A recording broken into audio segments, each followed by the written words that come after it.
Good evening. This is Crime Classics. I am Thomas Hyland with another true story of crime. Listen. Marie Magdalene, the Marquise de Brinvilliers, pouring corrosive sublimate in solution into a beaker. Add a pinch of lead arsenate. Sprinkle flour of quince. Heaping teaspoonful of calcium vitriol. Swish it around to make everything go into solution. And since pigeon pie, unpoisoned that is, was her daddy's favorite dish, especially the way she made it, just like Mom, pour all the solution onto a pigeon pie. Papa, here's your pigeon pie. See how lovely it looks. Tonight, my report to you on the lethal habit of the Marquise de Brinvilliers. Crime Classics, a series of true crime stories taken from the records and newspapers of every land, from every time. Your host each week, Mr. Thomas Hyland, connoisseur of crime, student of violence, and teller of murders. Now, once again, Mr. Thomas Hyland.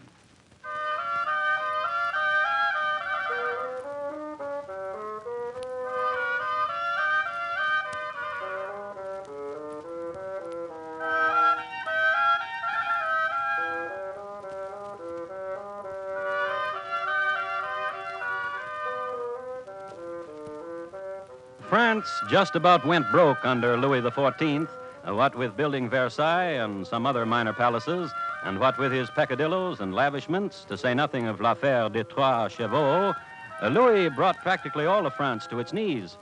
However, to be an aristocrat at this time was a very fine thing.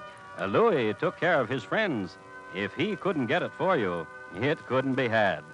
And one of his favorites, a fortunate man who had the run of the palace, was a marquis named Henri de Brinvilliers. One of his favorite rooms was the dueling chamber. His favorite sport du jour. Now, guard yourself. Guard. Touche, you touched it. Did you like that defense, Godin? Oh, very much. I thought this new attack I learned would surely confound you. Oh, you are young. You get better all the time. Thank you. Another bout, Henri? Oh, no, enough now. I have an appointment in a little time. Oh? The Duke of Provence returned now from Africa. He brought curios. Godin. Yes. Will you join me? No, I'm sorry, but I cannot. Oh, it would be most amusing. I have an appointment with your wife. Oh, yes. Did she tell you? Yes, and I forgot.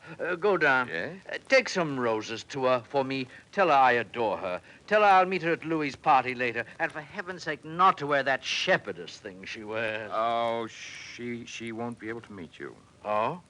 I have an appointment with her for this evening, too. Oh. We're visiting the Dr. Mauriac, who is discoursing on the philosophy of Aristotle. Oh, she'll enjoy that. Yes. Marie told me yesterday that the two of you had a salon at Brinvilliers and how much she enjoyed it. I only wish I had the time. Do not disturb yourself with the thought. I'm more than happy to accommodate the Marquise. Ah, good friend. Trust me always. Oh, I do.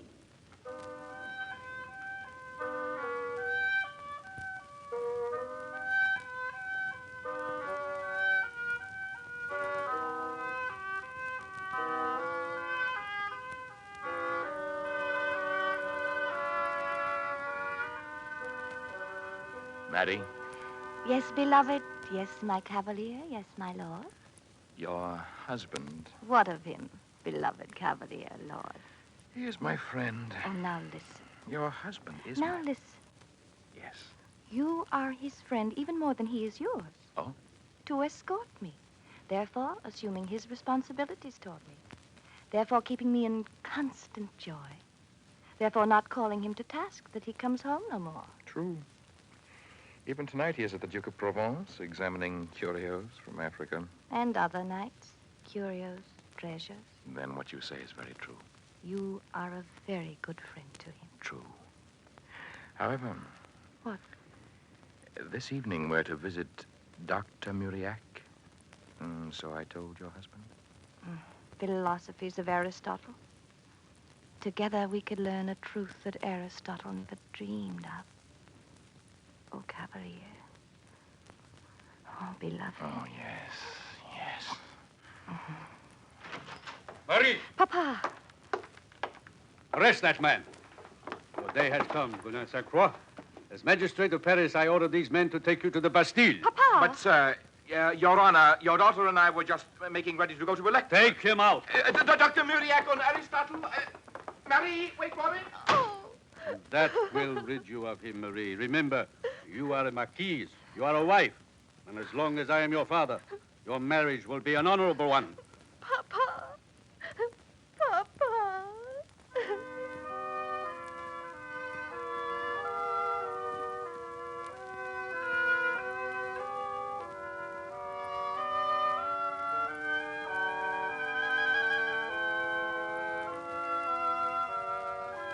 Gaudin Sainte Croix was charged with molesting tranquility, a catch-all ordinance of the day.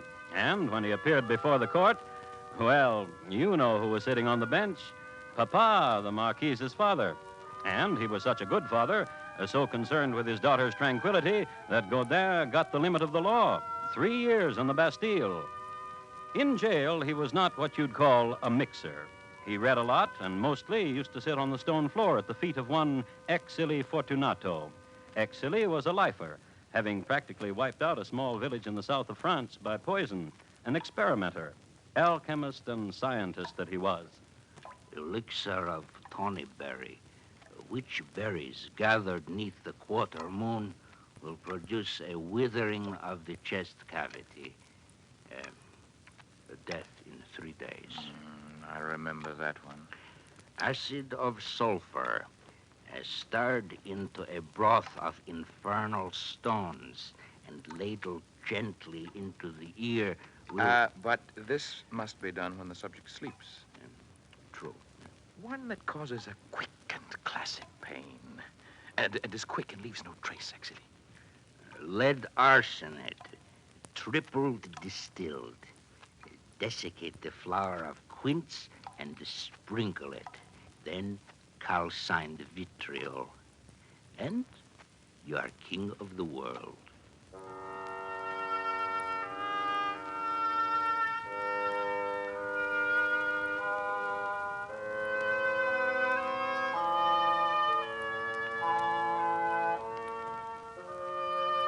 And it was that last one Gaudin remembered.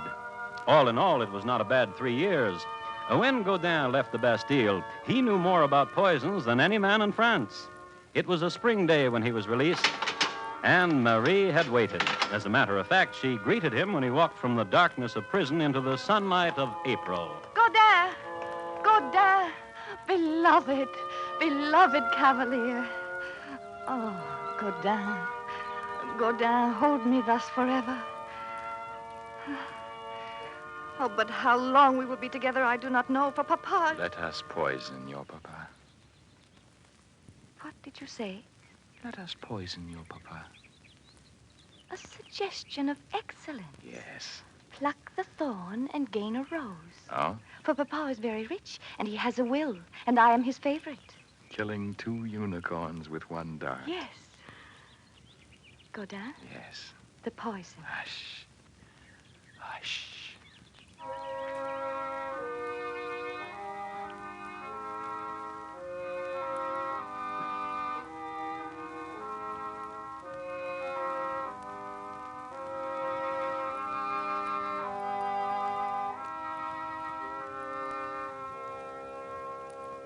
Mathilde? Yes, madame.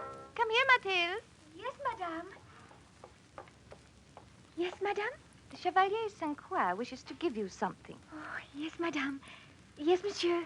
A sweet for a pretty serving girl. Oh, yes, monsieur. A triangle tart of honey and crushed poppy seeds. Take it. Take it, Mathilde. Yes, monsieur. Eat it, Mathilde. Yes, madame. Is it good? Yes, madame. Still good? Yes, madame. Well? Madame! What is it, Mathilde? I have a tingling feeling, as if my heart were being... Pricked with needles? Yes, monsieur. And a great wave of blackness here. I told you, Maddie. And now my head, as if a sheet of red pain, like a terrible curtain, were descending. And... Beloved, is she dead? Quite. It works. The poison I concocted is deadly and quick. Oh, my thanks to you, Exili, there in the Bastille, for truly it is as you said. I feel as if I am king of the world. Command me. Command me.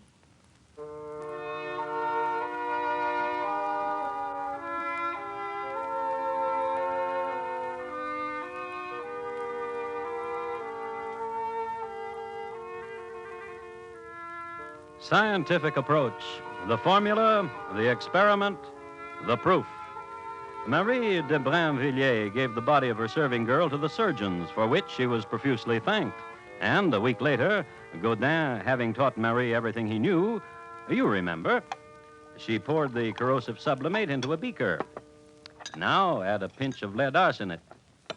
Sprinkle the flour of quince, heaping teaspoonful of calcined vitriol. Swish it around, then pour it all onto a pigeon pie.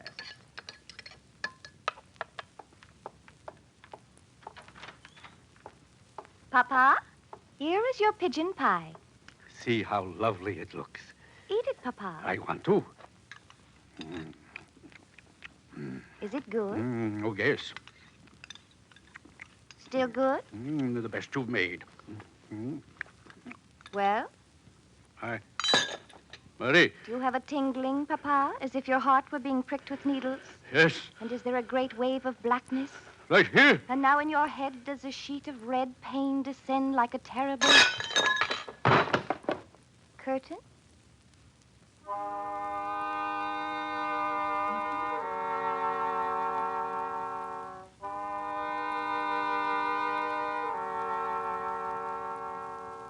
Marie then did this. She listened to her daddy's heart. It wasn't beating. She gave him the mirror test for breath. He wasn't breathing. She stuck him with a needle. No reaction. Then she sat down and had a glass of wine. Then, knowing that an alarm should be given, she did this. Papa is dead! Papa is dead! Papa is dead! She yelled at everybody. And Papa sure was.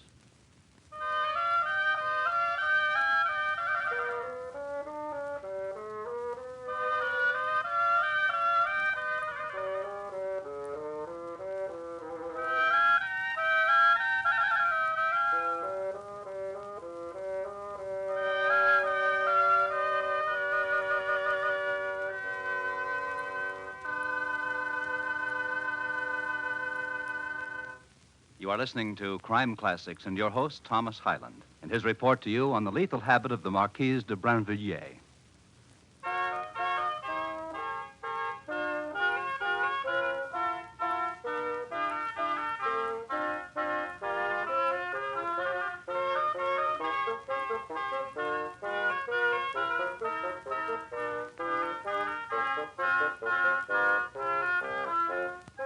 A few words about how a notable was buried in 17th century Paris. The whole court turned out if the weather was nice. If it were inclement, the whole court sent emissaries. On that day in 1673, when the Marquise de Brinvilliers' papa was buried, the weather was nice. Magistrates from all over France were his pallbearers. Before his coffin, a court jester, attired in black, capered in solemn dance. Following the bier, ladies of the court and the ladies in waiting walked slowly, weeping. The courtiers came next, arrayed in black lace and black plume. Papa was buried in Sacred Heart Cemetery, an honored figure, revered, a colossus of justice. It's interesting to note that immediately after his coffin was lowered into the ground, an unknown young woman threw herself upon it and could not be dragged away. Only after she realized that she was being buried alive did she hold up her hand for help. Well, Papa got buried, and it was written on the records that his death was due to scalzi, a magistrate's malady. Doddering fool, the doctor. But a benefactor, love. Oh, smile, love. Lift your face to mine. Let me place a smile upon it. Come. No, I am not to be touched in this black mood. What can trouble you now that your papa is dead? What can... We've been tricked. How? Immediately he was dead, his man of law was summoned, and I had him read Papa's will. And? Papa left all his money to my brothers, to Jean and to Francois. To you? Nothing. Merely this. A scrap of paper. Read it. Woman who is untrue to her husband is untrue to herself.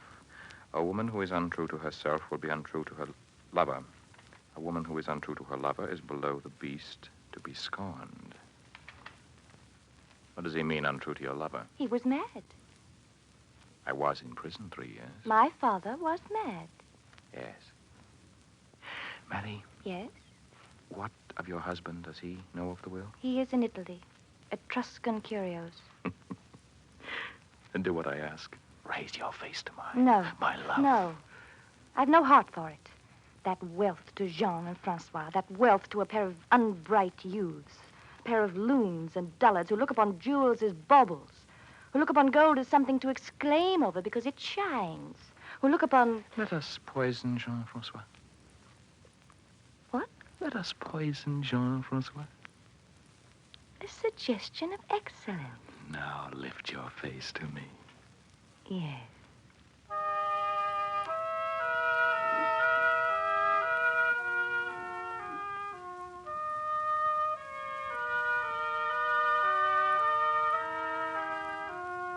They had to come this far, these star-struck lovers, this far.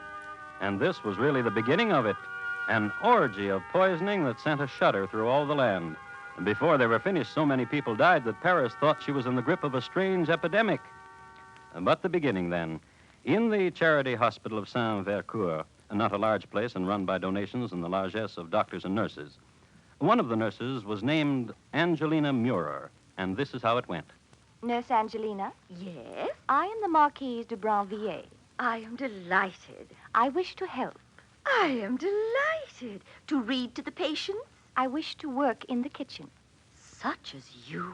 In the kitchen. We welcome you. Somehow, and history does not know why, the lovers decided not to use the same poison as killed Papa, but to try out others, to experiment. Somehow, they were caught up in the idea of killing with powders and distillates. So, Marie Magdalene de Brinvilliers went to work in the hospital kitchen.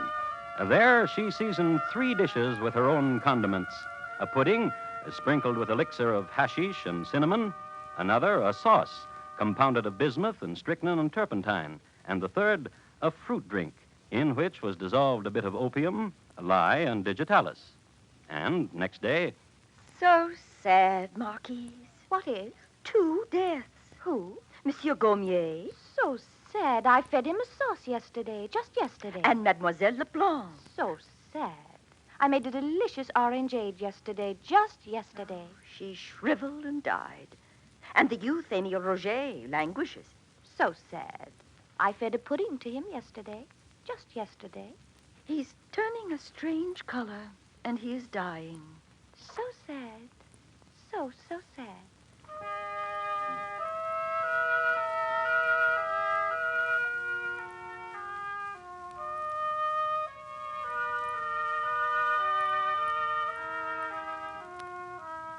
Opium, lye, and digitalis. In prison, Exeter said it was one of the most efficient. Oh, and he is right. A person shrivels and dies. And then, your brothers. Now. But now. Oh, so anxious you were. Oh, there's a fascination in this, Godin. A thing you said. King of the world. King of the world. And now I know it. Yes. And now my brother Jean is in his bedroom. Take this melon to him. It's seasoned well. And you? I'll take this other melon to my brother Francois. Come. And when this day is over, the wealth of Papa will be ours. Jean's room is right there. And when it is over... I'll fly to you. And for now, farewell. Come in. Ah, Godin.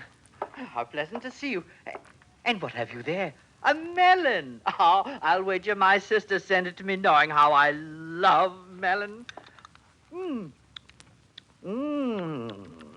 Succulent. Sweet. Such a delicate flavor that fairly melts in the...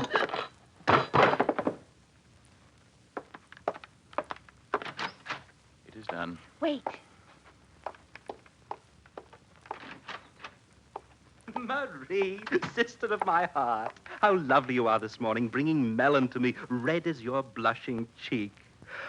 Oh, what a night was mine last, sister. Recall the Baroness of Vermont, she who never opens her mouth, she who lavishes silences upon all who... Oh, delectable melon, as delectable as...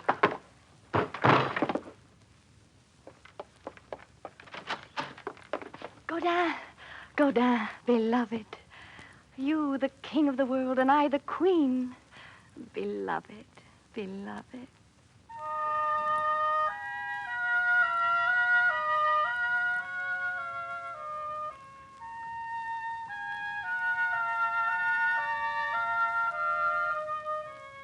She liked it.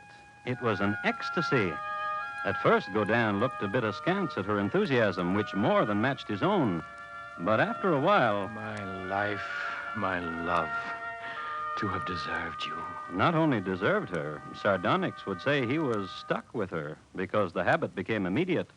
All she had to do was not like somebody, and that was the end of somebody. And don't think for a minute, however, that Cavalier Godin was just whipping up the potions and watching. The Comte de Longier, he'd snubbed Godin. Mademoiselle Picard, she'd snubbed him, too. It got so that people wishing other people dead would come to Marie and/or Godin and commission a murder. Never was there a failure. I love you, Godin. I love you, Marie. Lovers, murderers, and later... I love you, Marie. I'd like to be alone tonight, Godin. And later. I love you, Marie. I'll see you Monday. But they kept on poisoning. This is when Paris thought she was in the midst of an epidemic. Until Monsieur Desgrais. He was a detective, and he suspected things. And his suspicions led him to Marie Magdalene de Brinvilliers. They met at a horse race. Run, Dauphin! Run! Oh, I've won! How fortunate you are. I beg your pardon. How lovely you are. How alone you are. No longer. Which blossomed Kiss me. Now kiss me. and flowered. Pierre, Cavalier, beloved, my lord. Marie. Pierre, Yes? what do you do What do you mean? as a living? I'm a policeman. What? Policeman. Detective. Of what? Crimes. I see. Why do you frown? Oh, no matter. Then I have all your love? Yes. What if you're a husband? In Africa, finally. And I've heard What? there is a young man, You've heard? that his name is Godin Saint Croix. Marie, Yes. I must tell you my love for you is only half a love, as yours is for me. What are you saying? I cannot love you fully while this man exists. For as long as he lives, you must bear some love for him, therefore not all your love for me. Then what shall I do? I do not know. Dear Pierre, Yes. you wait here.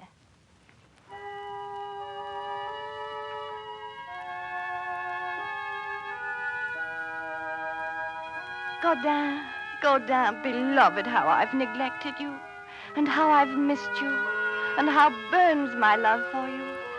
Quench this fire with your kisses. Oh, yes, and kiss me once again. And again. Was not your death sweet, Godin? Farewell, Godin.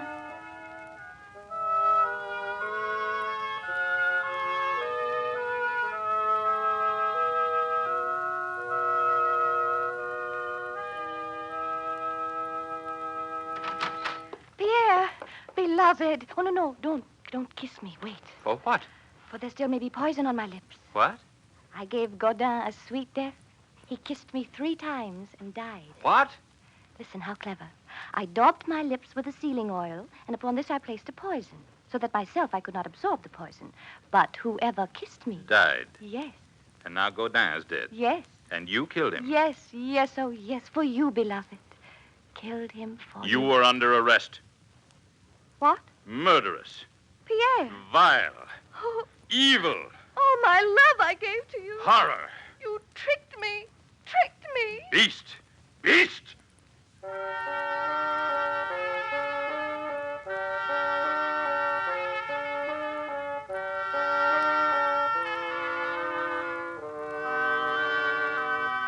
Marie Magdalene de Brinvilliers was tried and found guilty. She was sentenced to be garroted. In jail, she went mad, and while awaiting her execution, she had hallucinations that all the food had been poisoned. So she didn't touch anything. So she starved to death. Her husband, incidentally, never came back from Africa.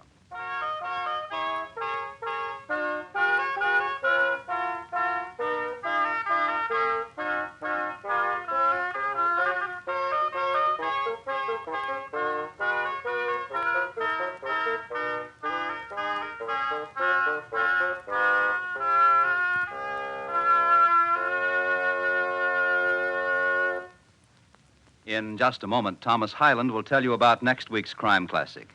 The Marquise de Brinvilliers, tonight's crime classic, was adapted from the original court reports and newspaper accounts by Morton Fine and David Friedkin.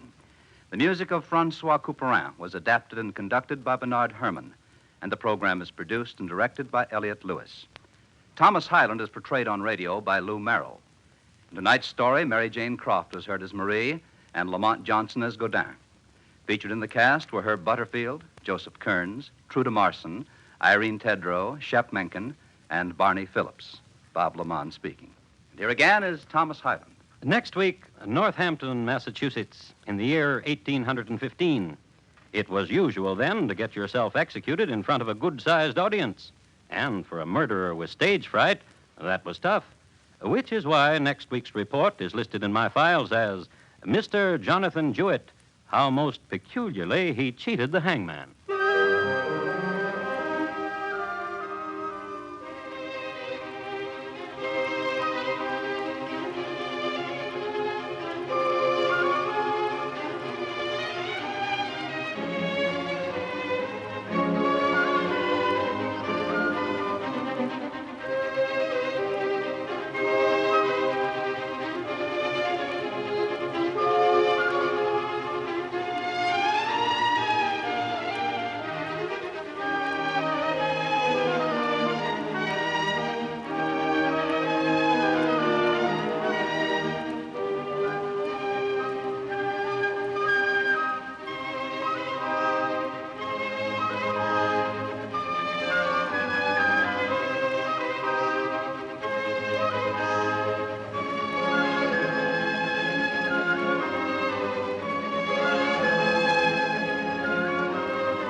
Crime Classics has come to you through the worldwide facilities of the United States Armed Forces Radio and Television Service.